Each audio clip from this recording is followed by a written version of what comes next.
विकास होता.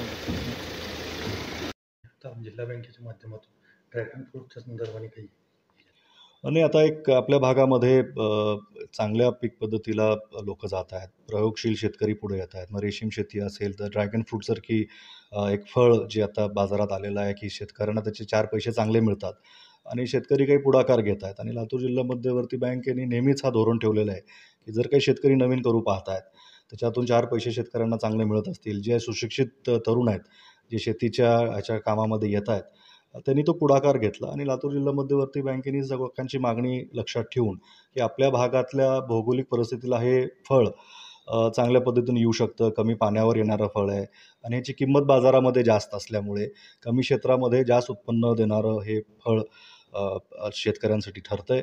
आपल्या नैसर्गिक आणि पाण्याच्या पातळीला ते साजेसं आहे. त्याच्यामुळे त्याच्यासाठी अर्थपुरवठा करण्यासाठी आम्ही एक स्कीम आणलेली आहे. त्याच्यामध्ये सेंट्रल गव्हर्नमेंटच्या पण आणि राज्य शासनाच्या पण काही सबसिडीज असतात.